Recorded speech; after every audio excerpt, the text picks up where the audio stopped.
Electrostatics और second unit हमने पढ़ा था करंट इलेक्ट्रिसिटी। आज हम स्टार्ट करने जा रहे हैं हमारी next unit, that is unit 3।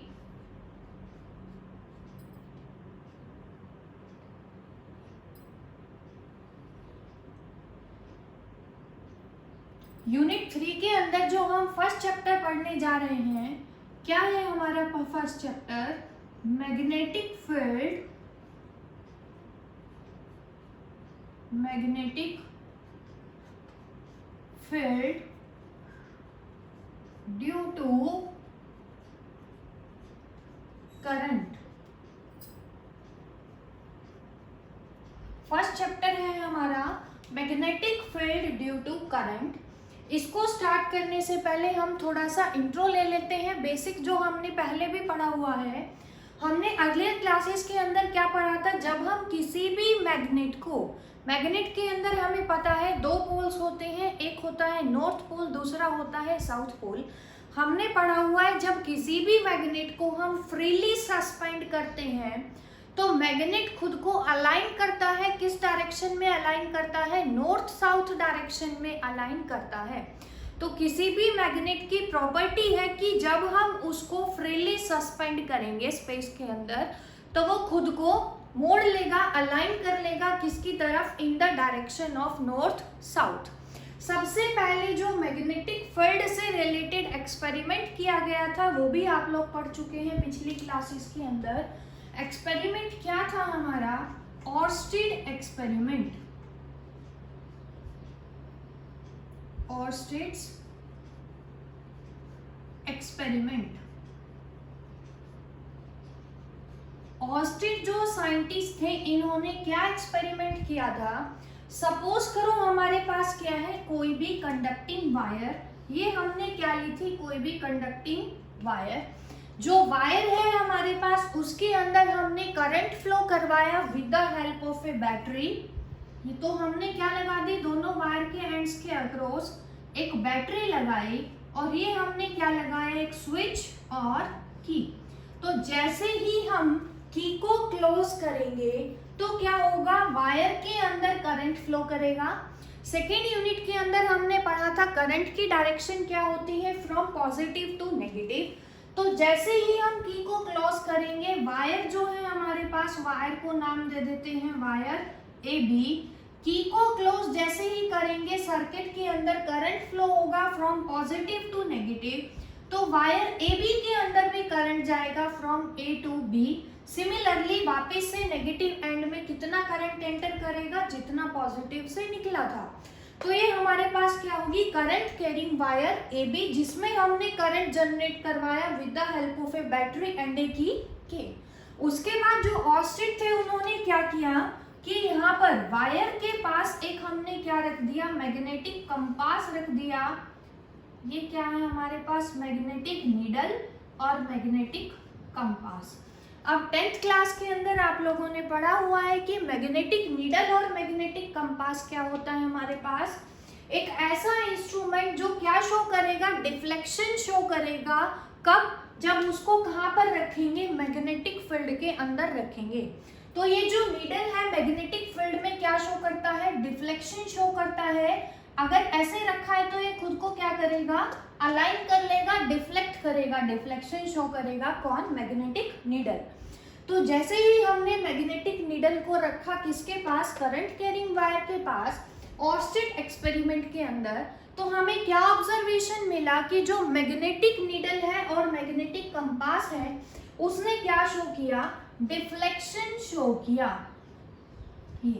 और जैसे ही हम की को ओपन करेंगे, मतलब वायर के अंदर कोई भी करंट नहीं जा रहा, तो जो मैग्नेटिक कंपास है फिर से अपनी उसी पोजीशन पे चला गया।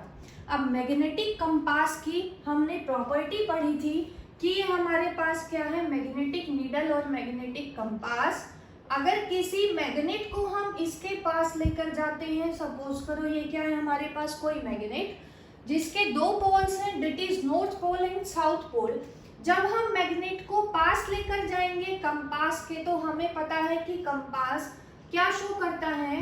डिफ्लेक्शन शो करता है। ये उसकी प्रॉपर्टी होती है मैग्नेटिक नीडल की कि मैग्नेटिक फील्ड के अंदर क्या शो करेगा, डिफ्लेक्शन शो करेगा। जैसे ही मैग्नेट को हम दूर लेकर जाएंगे फिर से हमारा कंपास अपनी इनिशियल पोजीशन पर आ जाएगा। तो हमें जब पता है कि मैग्नेटिक नीडल डिफ्लेक्शन शो करती है only in the presence of magnetic field, ये हम ऑलरेडी पढ़ चुके हैं। लेकिन जब यहाँ पर तो हमने कोई भी मैग्नेटिक फील्ड नहीं लगाया, कंपास को जब रखा करंट कैरिंग वायर के पास, तो नीडल ने कुछ डिफ्लेक्शन शो किया। नीडल की प्रॉपर्टी है वो डिफ्लेक्शन शो करेगी only in the presence of magnetic field.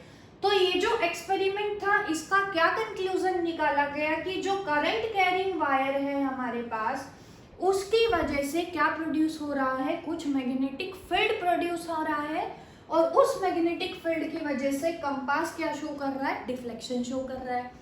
दूसरा जो केस है वो क्या किया गया एक्सपेरिमेंट के अंदर, अगर हमने क्या किया, इसके करंट की डायरेक्शन को रिवर्स कर दिया। अगर वायर के अंदर करंट की डायरेक्शन को रिवर्स करेंगे तो क्या ऑब्जर्व किया गया, जो डिफ्लेक्शन है वो भी अपोजिट ऑर्डर में हो गया, ऐसे के बजाय किधर हो जाएगा, इस डायरेक्शन में। तो दो कंक्लूजन निकाले गए। फर्स्ट कंक्लूजन क्या है कि जैसे ही करंट कैरिंग वायर के पास कंपास को रखा, करंट जा रहा है A टू B, तो कंपास नीडल ने क्या शो किया, डिफ्लेक्शन। जैसे ही करंट की डायरेक्शन को हम रिवर्स करेंगे तो क्या होगा, कंपास नीडल की भी डायरेक्शन क्या होगी, रिवर्स होगी।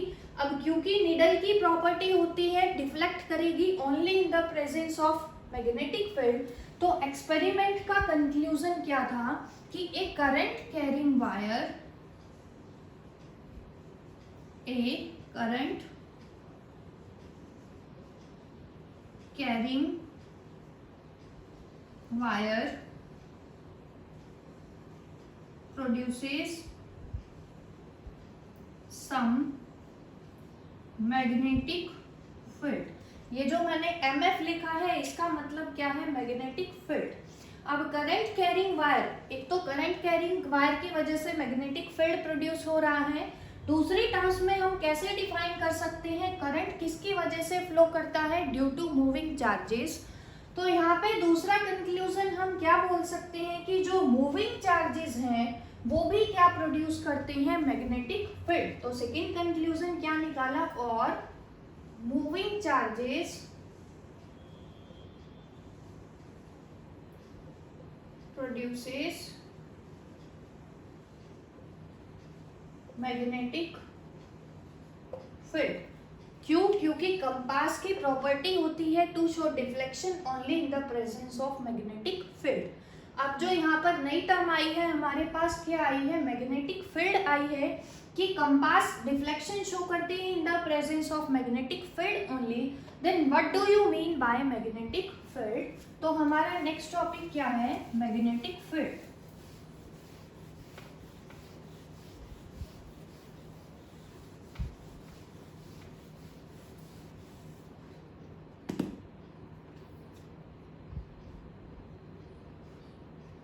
मैग्नेटिक फील्ड, मैग्नेटिक फील्ड को एक तो हम मैग्नेटिक फील्ड बोल सकते हैं और इसके क्या क्या नाम हैं, और मैग्नेटिक फ्लक्स डेंसिटी और मैग्नेटिक इंडक्शन। ये सभी जो नाम है किसको रिजेंबल कर रहे हैं, मैग्नेटिक फील्ड को रिजेंबल कर रहे हैं। तीनों का जो मीनिंग होगा वो क्या होगा, हमारे पास सेम होगा। अब मैग्नेटिक फील्ड हमें पढ़ना है, फर्स्ट यूनिट के अंदर हमने आप लोगों को याद होगा एक टर्म पढ़ा था, इलेक्ट्रिक फील्ड। इलेक्ट्रिक फील्ड क्या था हमारे पास, किसी स्टैटिक चार्ज, जब कोई चार्ज किसमें था, रेस्ट में था, तो उसके अराउंड वो स्पेस जहां तक अगर हम किसी दूसरे चार्ज को लेकर आते हैं तो अगर वो लाइक है तो क्या करेगा, रिपेल करेगा सेकंड चार्ज को, स्टैटिक चार्ज, और अपोजिट चार्ज लेकर आएंगे तो क्या करेगा, उसको अट्रैक्ट करेगा। तो इलेक्ट्रिक फील्ड तो किसकी वजह से प्रोड्यूस हो रहा था हमारे पास, स्टैटिक चार्जेस किसका कॉज थे? इलेक्ट्रिक फील्ड का कॉज थे। स्टैटिक चार्जेस की वजह से क्या प्रोड्यूस हो रहा था? इलेक्ट्रिक फील्ड प्रोड्यूस हो रहा था। और मतलब क्या था? स्टैटिक चार्ज, जो कोई चार्ज रेस्ट में है उसके अराउंड वो स्पेस, जहां तक अगर हम किसी दूसरे चार्ज को लेकर आते हैं तो डिपेंडिंग ऑन द पोलैरिटी दूसरा चार्ज क्या एक्सपीरियंस करेगा? फोर्स। पोलैरिटी का मतलब क्या है? अगर सिमिलर लेकर आएंगे तो second charge will experience repulsive force. Opposite charge लेकर आएंगे तो सेकंड चार्ज कैसा फोर्स एक्सपीरियंस करेगा? इनवर्ड फोर्स और अट्रैक्टिव फोर्स। अब यहाँ पर हमें पढ़ना है मैग्नेटिक फील्ड। हमें पता है मैग्नेटिक फील्ड स्टैटिक चार्जेस की वजह से प्रोड्यूस नहीं हो रहा, किसकी वजह से प्रोड्यूस हो रहा है? Due to moving charges. Electric field का हमने सिंबल पढ़ा था, आप लोगों को याद होगा E। यहाँ पर मैग्नेटिक फील्ड का सिंबल हम क्या पढ़ेंगे? कैपिटल B हम पढ़ेंगे। जैसे electric field space around a charge था, सिमिलरली मैग्नेटिक फील्ड क्या होगा? Space around a magnet. Space around a magnet. किसके अराउंड स्पेस होगा? किसी मैग्नेट के अराउंड वो स्पेस जहां पर हम मैग्नेट के मैग्नेटिक इफेक्ट्स को एक्सपीरियंस कर सकें। वेयर मैग्नेटिक इफेक्ट्स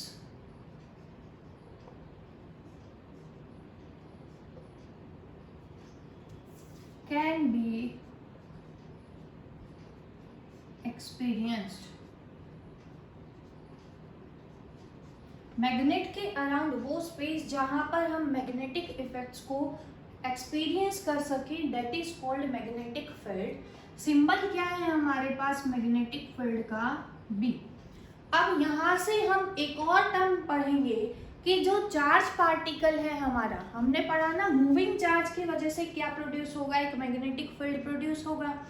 तो यहाँ पर हम क्या पढ़ रहे हैं कि अगर हमारे पास कोई चार्ज पार्टिकल होगा और वो किसी वेलोसिटी से मूव कर रहा है किसी मैग्नेटिक फील्ड के अंदर। अब मैग्नेटिक फील्ड कैसी क्वांटिटी है? वेक्टर क्वांटिटी है, क्योंकि आप लोगों ने पढ़ा हुआ है मैग्नेटिक फील्ड की डायरेक्शन। मैग्नेट के अंदर कितने पोल होते हैं? दो पोल, नॉर्थ और साउथ पोल।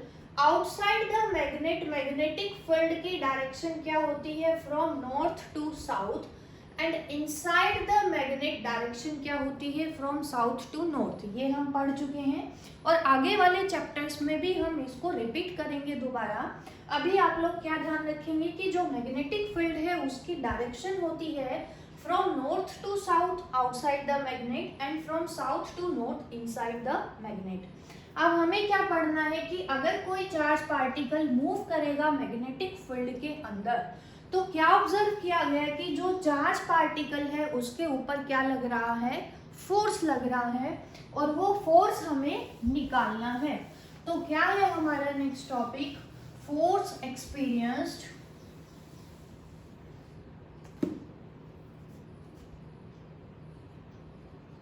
फोर्स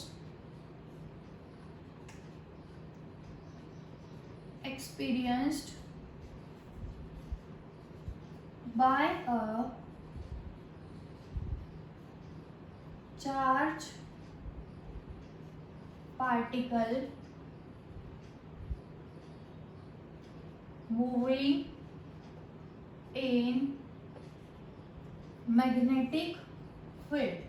हमें क्या निकालना है कि जो चार्ज पार्टिकल के ऊपर फोर्स लगा वो कितना फोर्स लगेगा जब वो मूव करेगा किसके अंदर? मैग्नेटिक फील्ड के अंदर। तो सबसे पहले हम कंसिडरेशंस लेने जा रहे हैं। हमें निकालना है फोर्स किसी चार्ज पार्टिकल के ऊपर। तो हमने क्या एज्यूम किया कि हमारे पास क्या है? कोई चार्ज पार्टिकल जिसके ऊपर चार्ज कितना है हमारे पास? Q। उसके बाद हमने बोला कि force experience by a charge particle moving. इसका मतलब चार्ज पार्टिकल क्या कर रहा है? मूव कर रहा है। तो हमने क्या लिया है? कोई चार्ज पार्टिकल Q जो मूव कर रहा है, मूविंग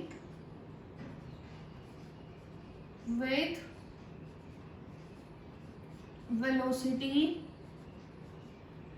v, हमने लिया जो चार्ज पार्टिकल है मूव कर रहा है v वेलोसिटी के साथ। अब मैग्नेटिक फील्ड में मूव कर रहा है, मैग्नेटिक फील्ड क्या होता है हमारे पास b, तो हमने एज्यूम किया है making an angle theta with the magnetic field. ये हमने एज्यूम किया है कि जो चार्ज पार्टिकल q है मूव कर रहा है v वेलोसिटी के साथ, थीटा एंगल बनाकर किसके साथ, मैग्नेटिक फील्ड के साथ। तो यहाँ पर हम डायग्राम बनाने जा रहे हैं। सपोज करो हम मैग्नेटिक फील्ड हम क्या कर रहे हैं, अप्लाई कर रहे हैं। तो हमने लिया कि जो हमारी मैग्नेटिक फील्ड है हम एज्यूम कर रहे हैं किधर लग रही है, इस एक्सिस के अंदर। इसको नाम दे देते हैं एक्स एक्सिस। अब हमने क्या लिया है कि जो चार्ज पार्टिकल है मूव कर रहा है v वेलोसिटी के साथ, तो हमने क्या लिया कि ये क्या है हमारे पास चार्ज पार्टिकल जो कि मूव कर रहा है कितनी वेलोसिटी से, v वेलोसिटी से, और थीटा एंगल वो बना रहा है किसके साथ, बना रहा है मैग्नेटिक फील्ड के साथ। अब कोऑर्डिनेट सिस्टम हमें पता है क्या क्या होता है हमारा, एक्स वाई एंड जेड। तो ये हमने क्या लिया y एक्सिस और ये हमने क्या ले लिया z एक्सिस।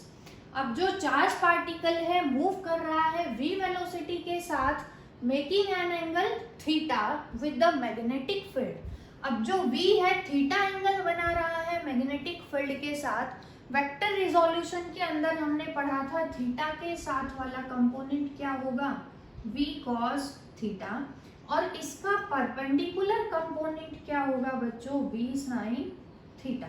तो हमने क्या किया है, जो क्योंकि वेलोसिटी v थीटा एंगल बना रही है मैग्नेटिक फील्ड के साथ, तो इसका मतलब हम वेलोसिटी को रिजोल्व कर सकते हैं into two components, that is v cos theta along x axis and v sin theta along y axis. अब हमारे पास क्या हमें मिला ऑब्जर्वेशन कि ये जो चार्ज पार्टिकल है मूव कर रहा है। अभी हमने पढ़ा है मूविंग चार्ज की वजह से क्या प्रोड्यूस होगा, कुछ मैग्नेटिक फील्ड प्रोड्यूस होगा। तो क्योंकि मूविंग चार्ज की वजह से भी मैग्नेटिक फील्ड प्रोड्यूस हो रहा है, और मूविंग चार्ज क्या किसमें रखा हुआ है, मैग्नेटिक फील्ड के अंदर ही ऑलरेडी हमने रखा हुआ है। तो magnetic field produced by moving charge और मैग्नेटिक फील्ड जो हम लगा रहे हैं, दोनों के अंदर क्या होगी, इंटरेक्शन होगी। उस इंटरेक्शन की वजह से चार्ज पार्टिकल के ऊपर क्या लगेगा, एक फोर्स लगेगा, दैट इज F। जो फोर्स होगा कितना लगेगा चार्ज पार्टिकल के ऊपर, F। अब जो चार्ज पार्टिकल है फोर्स एक्सपीरियंस कर रहा है F, उसकी डायरेक्शन क्या होगी। क्वेश्चन आता है कि जो फोर्स अप्लाई हुआ चार्ज पार्टिकल के ऊपर उसकी डायरेक्शन क्या होगी। तो इसके लिए हम क्या लगाएंगे, फ्लेमिंग्स लेफ्ट हैंड रूल लगाएंगे। फ्लेमिंग्स लेफ्ट हैंड रूल के अंदर देखेंगे हमें क्या गिवन है। अगर हम अपने लेफ्ट हैंड को स्ट्रेच करते हैं, सबसे पहले आप लोग स्ट्रेच करेंगे अपने लेफ्ट हैंड को। ये जो फिंगर है हमारी that is called forefinger और फर्स्ट फिंगर। ये जो फिंगर है इसको क्या बोलते हैं, सेंट्रल फिंगर, और ये क्या है हमारा थंब। तो ये जो लेफ्ट हैंड रूल है हमारा, उससे हम निकालते हैं डायरेक्शन ऑफ फोर्स। कहाँ से निकालेंगे, Fleming's left hand rule. Left hand rule से हम निकाल रहे हैं किसकी डायरेक्शन, फोर्स की डायरेक्शन।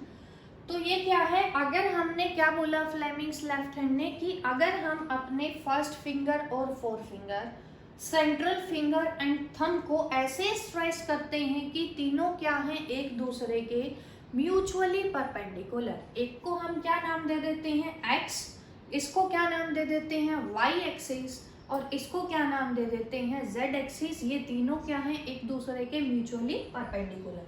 तो फ्लेमिंग लेफ्ट हैंड रूल ने हमें क्या बताया कि अगर फर्स्ट फिंगर हमारा रिप्रेजेंट कर रहा है किसको, मैग्नेटिक फील्ड को, दूसरा जो है हमारे पास सेंट्रल फिंगर किसको रिप्रेजेंट कर रहा है, वेलोसिटी को। ये देखेंगे क्या है हमारे पास, X axis, Y axis and Z axis. X axis में हमने क्या लगाया है हमारे पास, मैग्नेटिक फील्ड, क्योंकि फर्स्ट फिंगर बताएगा direction of magnetic field. Central finger हमें बताएगा direction of motion of charge particle, तो जो थंब होगा हमारा that will indicate the direction of force. अब यहाँ पर देखेंगे एक्स एक्सिस में मैग्नेटिक फील्ड लग रहा है, ये क्या हो गया मैग्नेटिक फील्ड। वाई एक्सिस में हम क्या लगा रहे हैं हमारे पास कि चार्ज पार्टिकल मूव कर रहा है किसके बीच में, इन दोनों के बीच में, एक्स एक्सिस और वाई एक्सिस। कैसे मूव कर रहा है कि इनके बीच में थीटा एंगल बना रहा है किसके साथ, हमारा एक्स एक्सिस के साथ और मैग्नेटिक फील्ड के साथ। तो हमने क्या बताया लेफ्ट हैंड रूल ने, ये क्या है मैग्नेटिक फील्ड, ये क्या है वेलोसिटी और मोशन। तो अब वेलोसिटी तो हमारा वाई एक्सिस में नहीं है, हमारी जो वेलोसिटी है वो एक्स वाई प्लेन के बीच में है। तो वेलोसिटी का कंपोनेंट देख लेंगे कि वाई एक्सिस में कितना है। हमने वेलोसिटी को रिजोल्व किया है वाई एक्सिस में, जब किया कंपोनेंट क्या आया v sin थीटा। तो x में मैग्नेटिक फील्ड हो गया b, y में वेलोसिटी नहीं है, वेलोसिटी का कंपोनेंट है हमारा क्योंकि चार्ज पार्टिकल प्लेन में मूव कर रहा है। और ये हमें जो फिंगर है सेंट्रल फिंगर वेलोसिटी बताती है, तो यहाँ पर क्या आएगी v sin थीटा। तो जो फोर्स है कौन बताएगा, हमारा थंब किधर है अब z एक्सिस में, तो जो z एक्सिस है that will represent the direction of force experienced by the charge particle. ये आ गया हमारे पास, फोर्स आ चुका है। अब देखेंगे आप ये जो फोर्स आया हमारे पास जो कि परपेंडिकुलर है किसके, perpendicular to the plane containing v and b। उस प्लेन के परपेंडिकुलर है, कौन से प्लेन के, जिसके अंदर v और b है। v हमारा किधर है एक्स वाई प्लेन के अंदर, b किधर है एक्स एक्सिस के अंदर। इस प्लेन के परपेंडिकुलर कौन है z एक्सिस, और वो क्या इंडिकेट करेगा फोर्स। तो क्या ऑब्जर्व किया गया कि ये जो चार्ज पार्टिकल है इसके ऊपर जो फोर्स लग रहा है that is directly proportional to the magnitude of charge. जितना ज़्यादा चार्ज बड़ा होगा उतना ज़्यादा क्या एक्सपीरियंस करेगा, वो फोर्स एक्सपीरियंस करेगा। ये तो था हमारा फर्स्ट ऑब्जर्वेशन। सेकंड ऑब्जर्वेशन क्या है, जितना ज़्यादा हम मैग्नेटिक फील्ड लगाएंगे इसका मतलब जितनी ज़्यादा स्ट्रेंथ होगी मैग्नेटिक फील्ड की, चार्ज पार्टिकल उतना ही फोर्स एक्सपीरियंस करेगा। तो ये आ गया हमारे पास सेकंड केस। थर्ड केस में हमें क्या बताया गया कि ये जो force experienced by the charge particle है that is directly proportional to the component of velocity. Velocity के दो कंपोनेंट है, कौन कौन से, v cos theta and v sin theta. तो कौन सा कंपोनेंट लेना है यहाँ पे, component of velocity perpendicular to the magnetic field. अब मैग्नेटिक फील्ड के परपेंडिकुलर, ये तो इसी के अंदर हो गया कंपोनेंट, इसका परपेंडिकुलर कंपोनेंट कौन है v sin थीटा। तो क्या आएगा, force is directly proportional to component of velocity perpendicular to the magnetic field. इन तीनों इक्वेशंस को जब हम कंबाइन करेंगे तो हमें क्या मिलेगा, F is directly proportional to Q V B sine of theta. यहाँ पर आप लोग याद रखेंगे जो थीटा है वो किसके बीच का एंगल है, between the velocity of the charge particle and the magnetic field. Proportionality को रिप्लेस करेंगे किसी कांस्टेंट से, तो यहाँ पर हम क्या लगाएंगे, कांस्टेंट के Q V B sine of theta. SI system के अंदर जो हमारा K है, K की वैल्यू को हम कितना लेंगे 1। तो force experience bye the charge particle क्या आएगा, Q V B sine theta. अब दूसरा इसको आप लोग डिफाइन कर सकते हैं in terms of vector product. आपने पढ़ा था प्रीवियस क्लास के अंदर, उसके अंदर हमने क्या पढ़ा था, A क्रॉस B। क्या फॉर्मूला था हमारे पास, AB साइन थीटा। अब ये क्या है हमारे पास, Q तो चार्ज है, चार्ज क्या है, scalar quantity, velocity vector quantity है, मैग्नेटिक फील्ड भी कैसे क्वांटिटी है, वेक्टर क्वांटिटी है, और थीटा इन दोनों के बीच का क्या है, एंगल। जैसे कि यहाँ पे थीटा था angle between A and B। तो हमने पढ़ा था वेक्टर प्रोडक्ट के अंदर कि जो वेक्टर प्रोडक्ट होगा दो वेक्टर्स का वो परपेंडिकुलर होगा किसके, to the plane containing A and B। A और B का जो प्लेन होगा इसके परपेंडिकुलर होगा। तो आप यहाँ से भी फोर्स की डायरेक्शन निकाल सकते हैं। देखेंगे चार्ज स्केलर है, वी बी साइन थीटा को हम क्या लिख सकते हैं, वी क्रॉस बी। वी किधर लग रहा है हमारा, कंपोनेंट कौन सा, ये जो कंपोनेंट है, क्योंकि सेंट्रल फिंगर बताएगी वेलोसिटी को according to Fleming left hand rule. Central finger में वेलोसिटी कितनी है, वी साइन थीटा, और एक्स एक्सिस क्या, फर्स्ट फिंगर बता रही है मैग्नेटिक फील्ड। तो V और B किसके अंदर है, हमारे पास एक्स वाई प्लेन के अंदर है, क्योंकि क्रॉस प्रोडक्ट क्या होता है, perpendicular to the plane containing A and B। अब ये क्या है, एक्स वाई प्लेन के अंदर, एक्स और वाई प्लेन का परपेंडिकुलर वेक्टर कौन होगा, Z एक्सिस होगा। तो यहाँ से भी आप लोग बता सकते हैं कि जो चार्ज पार्टिकल के ऊपर फोर्स लगेगा that will be along Y axis, क्योंकि क्रॉस प्रोडक्ट है, इसके प्लेन के परपेंडिकुलर होगा इनका क्रॉस प्रोडक्ट। V और B है एक्स वाई प्लेन के अंदर, तो क्रॉस प्रोडक्ट होगा अलोंग दी Z एक्सिस। तो अब देखेंगे यहाँ से हमारे पास स्पेशल केसेस, F आ चुका है हमारा Q we B sine theta. Vector notation भी आप लोग याद रखेंगे, F हमारा क्या है, Q we B sine theta. उसके बाद देखेंगे क्या है हमारा स्पेशल केसेस हैं। फर्स्ट केस क्या है, if theta is equal to 0 degree. Theta 0 का मतलब क्या है कि जो चार्ज पार्टिकल है वो मूव कर रहा है अलोंग एक्स एक्सिस, और चार्ज पार्टिकल मूव कर रहा है in the same direction as that of applied magnetic field. तो अगर चार्ज पार्टिकल मूव करेगा parallel to the magnetic field, तो देखोगे आप लोग क्या आएगा, F is equal to q we B sine 0। Sine 0 क्या होता है, 0, तो चार्ज पार्टिकल कितना फोर्स एक्सपीरियंस करेगा, 0 फोर्स एक्सपीरियंस करेगा। तो यहाँ से 1 मार्क्स के लिए आप लोग क्या कंक्लूजन याद रखेंगे, अगर हमारा चार्ज पार्टिकल मूव कर रहा है parallel to the magnetic field then it will experience 0 force और no net force. Second case क्या है, if theta is equal to 90 degree. 90 degree होगा तो साइन 90 की वैल्यू हमें पता है मैक्सिमम होती है, डेट इज 1। तो चार्ज पार्टिकल पे कितना फोर्स लगेगा, क्यू वी बी। तो यहाँ से आप लोगों को क्या कंक्लूजन याद रखना है कि अगर चार्ज पार्टिकल राइट एंगल पे मूव कर रहा है, अगर यहाँ की बजाय परपेंडिकुलर होता 90 डिग्री होता, तो charge particle will experience maximum force और उसकी वैल्यू क्या थी, q we b. Third case क्या है हमारा, if theta is equal to 180 degree. 180 degree का मतलब क्या है हमारे पास, ये तो था एक्स एक्सिस। अगर चार्ज पार्टिकल मूव कर रहा है 180 डिग्री पे, 180 डिग्री का मतलब क्या है, अपोजिट टू मैग्नेटिक फील्ड, तो क्या आएगा, साइन 180 हमें पता है इज इक्वल टू 0। तो charge particle will experience no force. अगर चार्ज पार्टिकल मूव करेगा पैरेलल और एंटी पैरेलल, फर्स्ट और थर्ड केस से आया हमारे पास, दोनों केस में फोर्स 0।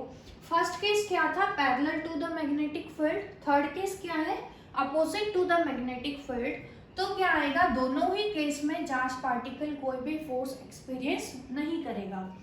फोर्थ केस क्या है हमारे पास, if theta is equal to 270 degree. अब साइन 270 डिग्री को आप लोग क्या लिखेंगे, sine 180 plus 90 degree. Third quadrant में साइन की वैल्यू क्या होगी, नेगेटिव होगी। साइन 90 क्या होता है 1, तो क्या आ जाएगी साइन 270 की वैल्यू -1। तो जो चार्ज पार्टिकल फोर्स एक्सपीरियंस करेगा डेट इज किसके बराबर होगा, -क्यू वी बी। तो 4 केस हमने पढ़े, moving parallel to the magnetic field 0 force, perpendicular में मैक्सिमम फोर्स, एंटी पैरेलल में 0 फोर्स, और 270 पे अगर होगा हमारे पास, 270 का मतलब क्या है, ये जो डायरेक्शन है, ये कितना हो गया हमारे पास 180 प्लस 90। और अगर चार्ज पार्टिकल z एक्सिस में मूव करेगा तो फोर्स अपोजिट होगा, पहले फोर्स लगना था प्लस z में, अब किधर लगेगा हमारे पास -z एक्सिस में। नेट फोर्स लगेगा किसके ऊपर, चार्ज पार्टिकल के ऊपर। तो यहाँ पर ये जो पैरामीटर्स हैं देखेंगे, F क्या है, force experience bye the charge particle, Q क्या है, charge on the charge particle, v velocity जिससे चार्ज पार्टिकल ने मूव किया किसके अंदर, मैग्नेटिक फील्ड के अंदर, और थीटा क्या है, angle between v and b। अब यहाँ से अगर हम मैग्नेटिक फील्ड को डिफाइन करेंगे तो देखेंगे क्या आएगा हमारे पास,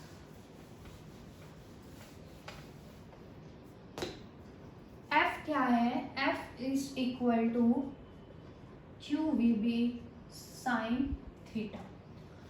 हमें निकालना है मैग्नेटिक फील्ड को, हमें डिफाइन करना है B को, तो B यहाँ से क्या आएगा, F upon QV sine theta.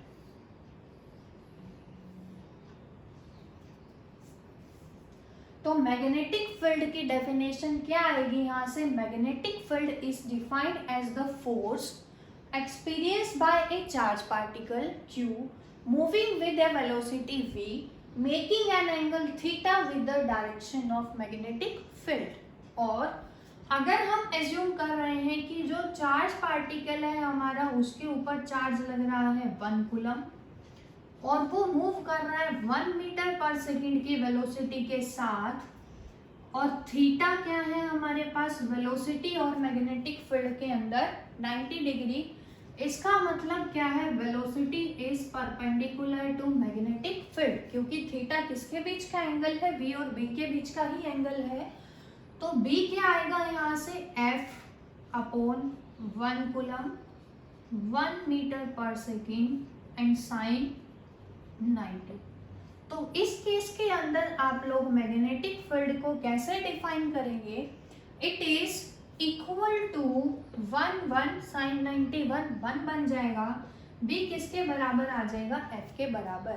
Magnetic field at any point is equal to the force experienced by a charge particle having charge 1 coulomb moving with a velocity of 1 metre per second at right angle to the direction of magnetic field अगर होगा तो b किसके बराबर आएगा, हमारा force के बराबर आएगा। अब आता है इसकी यूनिट, जो हमारे पास मैग्नेटिक फील्ड है उसकी SI यूनिट आप लोग याद रखेंगे क्या है हमारे पास, टेस्ला, और CGS यूनिट क्या है, गॉस। ये आप लोग याद रखेंगे, SI unit of magnetic field is Tesla and CGS unit of magnetic field is Gauss. अब आप लोगों को पता होना चाहिए relation between the SI unit and CGS unit of magnetic field. तो यहाँ से आप लोग क्या रिलेशन याद रखेंगे between the Tesla and Gauss, that क्या याद रखेंगे, 1 Gauss is equal to 10⁻⁻⁴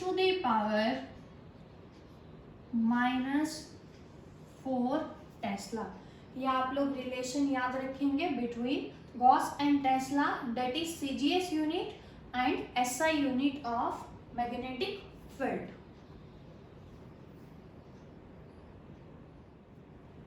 next topic अब जो हम पढ़ने जा रहे हैं फोर्स एक्सपीरियंस के बाद, क्या है हमारा, बायोट-सैवर्ट्स लॉ।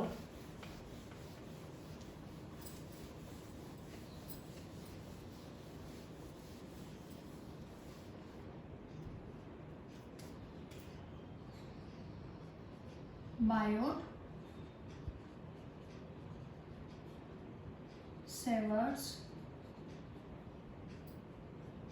लॉ, और दूसरा नाम है इसका लैप्लेस लॉ।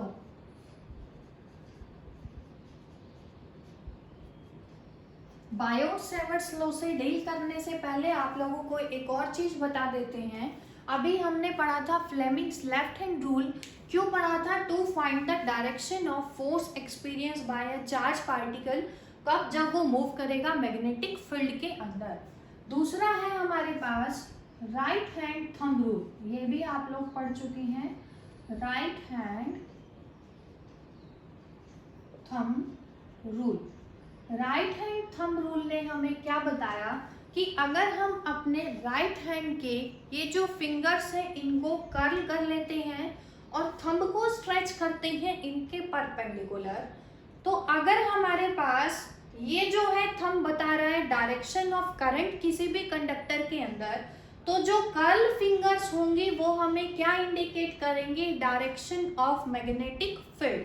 फॉर एग्जाम्पल क्या है हमारे पास, कोई कंडक्टर हमने लिया, कंडक्टर ए बी, करंट जा रहा है इसके अंदर in upward direction, that is from A to B. अब हमें पता है मूविंग चार्ज किसका सोर्स है, मैग्नेटिक फील्ड का सोर्स है।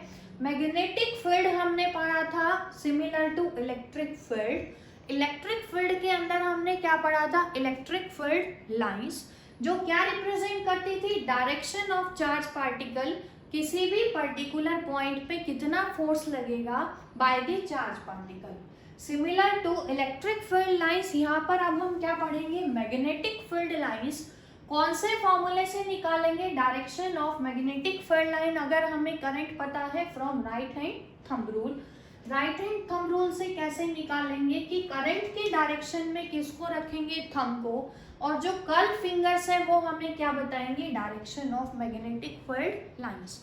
तो कंडक्टर ए बी के अंदर हमारा जो करंट है ऊपर जा रहा है, तो मैग्नेटिक फील्ड लाइंस देखेंगे कैसे मूव कर रही हैं, एंटी क्लॉकवाइज डायरेक्शन में। ये देखेंगे आप, थंब है ऊपर की तरफ, फील्ड लाइंस किधर आ रही है, आउटवर्ड। आउटवर्ड का मतलब क्या है हमारे पास, एंटी क्लॉकवाइज डायरेक्शन।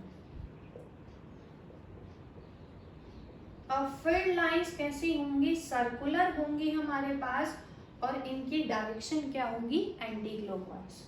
सिमिलरली अगर करंट जा रहा है डाउनवर्ड डायरेक्शन में, तो फिंगर्स किधर जा रही है, अंदर से अंदर की तरफ जा रही है। अंदर की तरफ का मतलब क्या आएगा हमारे पास, क्लॉक वाइज। करंट अगर डाउनवर्ड होगा तो field line will be clockwise, upward होगा तो एंटी क्लॉकवाइज, ये आप लोग ध्यान रखेंगे। अब जो नेक्स्ट है हमारा क्या है, बायोट-सेवर्ट्स लॉ और लैप्लेस लॉ। इसने हमें क्या बोला, बायोट-सेवर्ट्स लॉ ने भी हमें डील किया किसके साथ, किसी पॉइंट पे अगर हमें मैग्नेटिक फील्ड इंडक्शन और मैग्नेटिक फील्ड निकालना हो तो we can find out by using Biot Savart's law. लेकिन इसकी एक लिमिटेशन है कि करंट कैरिंग कंडक्टर, किसी भी करंट कैरिंग कंडक्टर की वजह से किसी पॉइंट पे मैग्नेटिक फील्ड इंडक्शन हम नहीं निकाल सकते। ये सिर्फ एप्लीकेबल होगा किसके लिए, only for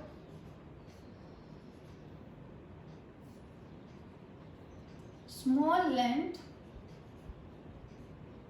of the conductor. Conductor की किसी स्मॉल लेंथ की वजह से ही हम मैग्नेटिक फील्ड निकाल सकते हैं किसी पॉइंट पे, पूरे कंडक्टर की लेंथ की वजह से हम नहीं निकाल सकते यूजिंग बायोट-सेवर्ट्स लॉ। तो आप लोग क्या याद रखेंगे कि Biot Savart's law deals with the study of magnetic field induction at any point due to small length of current carrying conductor. तो यहाँ पर देखेंगे हमने क्या लिया, सपोज करते हैं कि हमारे पास कोई कंडक्टर है एक्स वाई, जिसकी टोटल लेंथ कितनी है हमारे पास एल। अब क्योंकि बायोट-सेवर्ट्स लॉ डील नहीं करता टोटल लेंथ के साथ, तो हमने क्या किया बच्चों, यहाँ पर जो कंडक्टर है इसकी एक स्मॉल लेंथ एज्यूम की, दैट इज डीएल लेंथ को हमने एज्यूम किया। अब बायोट-सेवर्ट्स लॉ हमें बता रहा है किसी पॉइंट पे मैग्नेटिक फील्ड इंडक्शन की वैल्यू, तो हमने सपोज किया कि हमें मैग्नेटिक फील्ड इंडक्शन की वैल्यू निकालनी है किसी पॉइंट P पे, जो कि डीएल एलिमेंट से, क्योंकि स्मॉल एलिमेंट की वजह से ही निकाल सकते हैं यूजिंग बायोट-सेवर्ट्स लॉ। तो हमने क्या लिया कि जो स्मॉल एलिमेंट है यहाँ से पॉइंट P की डिस्टेंस कितनी है r, और जो पॉइंट P है कितना एंगल बना रहा है, angle theta, with the small element dl। तो पूरी लेंथ की वजह से टोटल मैग्नेटिक फील्ड को हम किससे रिप्रेजेंट करते थे, B से रिप्रेजेंट करते थे। अब क्योंकि बात कर रहे हैं स्मॉल लेंथ की वजह से, तो मैग्नेटिक फील्ड भी कैसा होगा, स्मॉल होगा। स्मॉल को हम रिप्रेजेंट करते हैं आइदर D से और डेल्टा से। तो यू फ्रॉम बायोट-सेवर्ट्स लॉ हमें क्या दिया गया कि जो मैग्नेटिक फील्ड इंडक्शन है, क्योंकि स्मॉल लेंथ है तो क्या आएगा, मैग्नेटिक फील्ड इंडक्शन भी small, is directly proportional to किसके डायरेक्टली प्रोपोर्शनल होगा? कंडक्टर है हमारा, सपोज करो कंडक्टर के अंदर फ्लो कर रहा है current I from X to Y। तो ये जो मैग्नेटिक फील्ड इंडक्शन है, क्योंकि मैग्नेटिक फील्ड प्रोड्यूस होता है ड्यू टू मूविंग चार्जेस, जितने ज्यादा चार्ज मूव करेंगे उतना ज्यादा फील्ड प्रोड्यूस होगा। और मूविंग चार्ज किसके ऊपर डिपेंड करेंगे? मूविंग चार्ज ही मिलकर क्या कॉन्स्टिट्यूट करते हैं? करंट। तो जो dB है हमारा, that will be directly proportional to current flowing through the conductor. जितना ज्यादा करंट फ्लो करेगा कंडक्टर के अंदर, उतना ही ज्यादा मैग्नेटिक फील्ड इंडक्शन होगा किसी पॉइंट पे due to small length of the conductor. दूसरा क्या है हमारे पास? ये जो मैग्नेटिक फील्ड इंडक्शन है that is directly proportional to dl। जितनी ज्यादा कंडक्टर की स्मॉल लेंथ होगी उतना ज्यादा क्या होगा? मैग्नेटिक फील्ड इंडक्शन होगा। किसके ऊपर? किसी भी पर्टिकुलर पॉइंट के ऊपर। यहाँ हमने पॉइंट क्या लिया है? Point P। थर्ड क्या है हमारा? dB is directly proportional to sine of angle between small element की length dl and distance of point P from the element. अब dl और r के बीच में एंगल कितना है? थीटा। dB है directly proportional to sine of angle between dl and r। Angle है हमारा थीटा, तो क्या आ गया? Sine theta. लास्ट क्या है? Inversely proportional to square of distance between the point P and element dl। Distance कितना है? r। इनवर्सली प्रोपोर्शनल करोगे क्या आ जाएगा? स्क्वायर के 1/r²। अब ये जो फैक्टर्स हैं इनको जब हम कंबाइन करेंगे तो हमें क्या मिलेगा? dB is directly proportional to I dl sine theta divided by r²। अब प्रोपोर्शनलिटी को हम रिप्लेस कर सकते हैं किसी कांस्टेंट से। क्या आएगा? dB प्रोपोर्शनलिटी की जगह क्या आ जाएगा? इक्वल टू कुछ कांस्टेंट हम लगाएंगे। हमने लगा दिया k I dl sine theta divided by r²। अब ये जो है हमारा k कांस्टेंट ऑफ प्रोपोर्शनलिटी, इसकी वैल्यू आप लोग याद रखेंगे। अगर फ्री स्पेस है हमारा मीडियम, तो k की वैल्यू SI सिस्टम के अंदर होगी μ0/4π, वेयर μ0 क्या है हमारे पास? Magnetic permeability. जैसे हमने फर्स्ट यूनिट के अंदर पढ़ा था परमिटिविटी ऑफ फ्री स्पेस, ऐसे ही यहाँ पे μ0 क्या है? मैग्नेटिक परमिएबिलिटी है। तो SI सिस्टम के लिए तो k को लेंगे μ0/4π और CGS सिस्टम के लिए k को लेंगे हम 1।